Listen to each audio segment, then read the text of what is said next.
I know what you're all wondering. You want to know, is it Sammy's fault or is it Schultz's fault? Well, you're just going to have to stick around and watch the video to find out.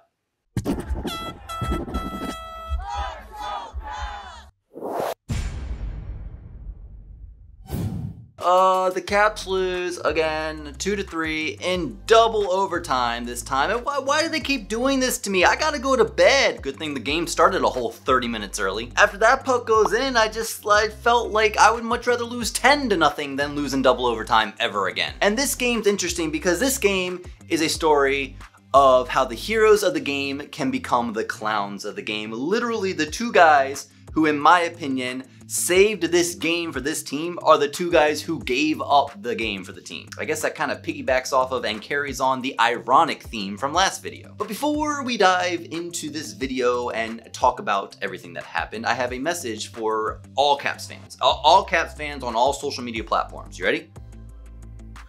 Relax. Seriously, y'all are jumping to like hardcore absolutes. Only a Sith deals in absolutes.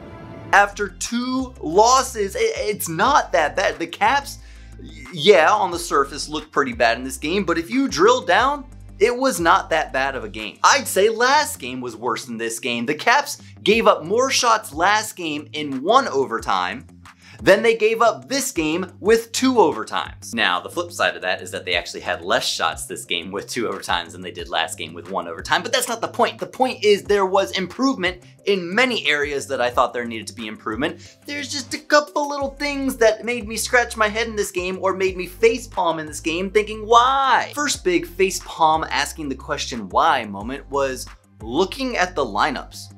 Why was Daniel Sprong not in this lineup? I get it. I get what he wants to do. He wants to get Oshie out of that center spot from last game and get him back on his wing. But in my opinion, the better move is keep Oshie there. Eller comes out, Kuznetsov comes in. Those are your centers down the lineup. You have Backstrom, Kuznetsov, Oshie, Dowd. That's your 4 centers. Then keep your wingers the same. Actually, you don't even need to keep the wingers the same. You can move the wingers around. Like this game, he brought Mantha down from the right side on the top line and put him on the left side on the second line. Either way, he doesn't have to move the wingers around in a way where he doesn't have to have Sprong in there. He doesn't have to move everyone around to force himself to bring in Carr. I understand the left side was already stacked, but moving Raffle over to a center spot, Oshie backing over his right spot, leaves something open on the right and you had to fill it. But if you left the wingers the same way you had them before and just changed up your centers with Eller coming out and Kuzi coming in, everything would have been happy-go-lucky and dandy. At least I think things would have been better. You lose Sprong, you lose one of your best forecheckers, you lose a lot of speed, you lose a guy who has been hungry to have a spot on this team. He has proven himself, in my opinion, throughout this entire season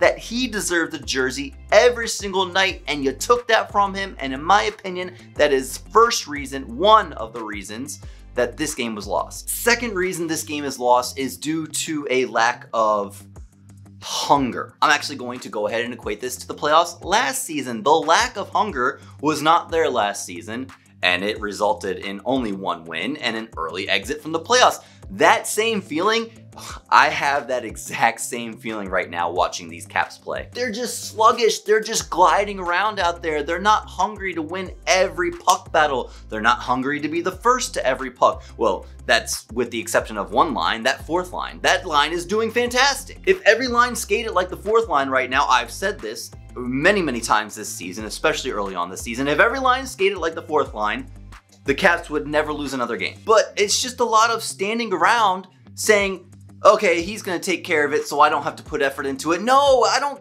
You put effort into every single stride of every single shift. When that puck comes to the stick of a Washington Capitol right now, they are standing still. They are not moving their feet. They are looking for someone else to take this team on their back and carry them through these playoffs. And when that happens, it's gonna go downhill real quick. It already has started going downhill real quick. I'm talking like it was an absolutely trash game. It wasn't that bad, but it just, when you see these things stack up like this, it really, and when it's repetitive, not just in the playoffs, but throughout the entire season, it really grinds my gears. And reason number 3, I alluded to it before, The heroes of the game become the clowns of the game. And that is, yes, plural, heroes and clowns, because it was two guys in my mind. The first one's obvious and everyone's talking about it, and it's all everyone can talk about, and that's Sam Sonoff. But in my opinion, I don't want to talk about him yet. I want to talk about Nick Dowd. It's incredible how you can be the hero in such a big moment and an entire fan base, an entire city can love you, and then all of a sudden, in the snap of a finger, they can hate you. Okay, maybe not hate, but like you really, like I said, you become the clown of the situation. Nick Dowd was the overtime hero of game 1, and he takes the lead for the Caps in this game off of a great turnover by Garnet Hathaway. I guess I should say a great takeaway from Garnet Hathaway. He drives the net and he scores on the deflection and he puts the Caps up, and we go bonkers because not only did the Caps just take the lead, but Nick Dowd, who had a career season, a career high goal season, has absolutely stunned everyone in these playoffs. But then in the third period, you take the most unnecessary, undisciplined, unfathomable hooking penalty. I guess they ended up calling it a high stick because he got him in the face. Either way, whatever it was called, that was the stupidest penalty I have ever seen in my life. Completely unprovoked, completely out of nowhere, absolutely no reason to take that penalty. If I'm Peter Laviolette, I am laying into Nick Dowd for what he did there. Not only because it was stupid, but because it ultimately led to the game-tying goal. That's mental errors. I said it last video, it was all about mental errors, and that is a mental error this game, and it cost the Caps. Once again, the Caps had the lead in the third, and the Caps gave up the lead in the third, and they ended up losing in overtime.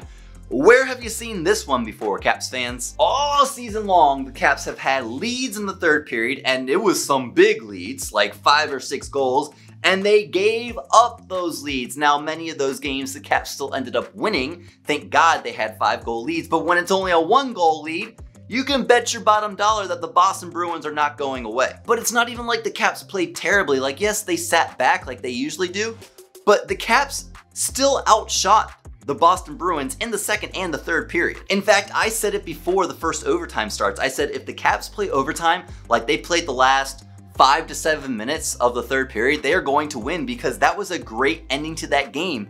I mean, there's a lot of what ifs because Backstrom hits a post, Wilson hits a crossbar. If those drop, the game's over, but you can't look at it that way. You have to look at it as the team plays as a whole. Another thing the Caps picked up this game was the face-off percentage. The Caps won the face-off percentage about 52% to 48%. That is much better than the 65-35 or somewhere thereabout that they were putting up in the first 2 games. And winning those face-offs led to a lot more possession, which led to shots. The Caps held the Boston Bruins to just 3 shots in the third period. 9 shots to 3 shots. They held them to 3 shots in the third period. That is great hockey. Even though on the surface it didn't look like it was fantastic, that is still good hockey. It just needs to be combined with the effort, with the skating, with the, it just needs to be combined with the hunger. You get that type of play with the extra oomph in their step, and that can go a long way, but there is a disconnect there, and the Caps are not able to put it together right now. And for game 4, I want to see a little change up in the system. Not a big change up, nothing like drastic or anything. They've had a great system all season, I thought. I love how involved in the offense the defense gets, but the slight change I want to see is a little more play to the front of the net. Okay, I'm gonna try to explain this as best I can, so stay with me. I've said it multiple times in my videos, and I'm going to reiterate for sake of explanation. The Caps system this season has been heavily dependent on the Caps winning puck battles below the net, circling the puck back up to the defense, and taking a shot on net, or going D to D, which they more often than not do, going D to D and taking a shot on net there. That is pivotal in that point to get a shot on net. If that is going to happen, that shot has got to get through traffic and get on net. The only way that a chance happens is if that touches Rask, or in some fashion gets a rebound somewhere in front of the crease to where a second opportunity can be followed up on. And if that doesn't happen, if that puck doesn't get to the crease or it doesn't create any sort of chaos, there's no point. And more often than not, that's gonna get blocked and it's gonna create an odd man rush the other way. So what I would like to see, and this is coming off the power play goal this past game, what I wanna see is more opportunity from down low into the crease. Everything's been from up high and then down to the crease. But look at the power play goal by Ovechkin this game. Mantha is below the goal line and he sees Ovechkin sneaking in on the far side. Great sauce pass from low out into the middle of the ice. Ovechkin gets, well actually Mantha, gets Rask moving from his left to right and Ovechkin punches the puck back the other way. Goalie moving one way, shoot the other way. We see it all the time. It results in goals so many times, and this is a prime example. I would like to see a little bit more of those kind of plays, because then there's a better chance that the puck is going to get into the crease. There's a better chance that there's going to be a rebound pinging around somewhere that someone can follow up on. Look at Boston's goals this series. Look at all the goals that have come off of second, third, fourth chances.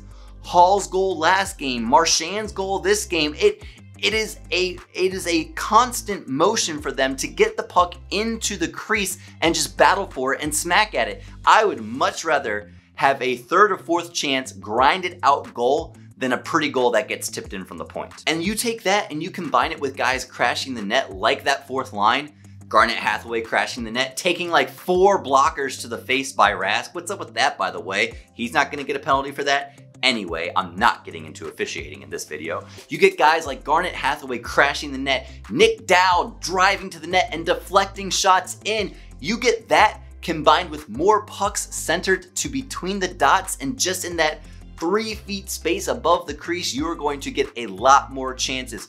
Rask is seeing everything very well right now. His rebound control is very good. Not a lot of secondary opportunities are coming from those point shots. So if those pucks can get pushed just down a little bit lower, below the tops of the circle, between the dots, and get more guys in there, more pucks are going in, I guarantee it. Now to cap off this video, I'm going to go ahead and talk about the incident. I'm gonna talk about the Samsonov turnover that led to the ultimate nail in the coffin for this double overtime game. Whose fault is it? And the answer is, that's actually more of a tough question to answer than I thought. Okay, I see it from both ways. I see it, there's 2 teams here. There's team Samsonov fault and there's team Schultz fault. And I see how both sides can view this. But if you made me decide, if you held a gun to my head and said pick one or the other, I would tell you that you are wrong for picking one or the other. This does not come down to it is Samsonov's fault or it is Justin Schultz's fault. This comes down to a lack of communication that is a direct result of lack of play on Samsonov's part. When you have not played a game for 2.5 weeks, you have not practiced with the team for over 2 weeks, when you have not been out there with your defenders practicing and communicating and getting the timing and the communication down between each other, this is what happens. And this is why I think Samsonov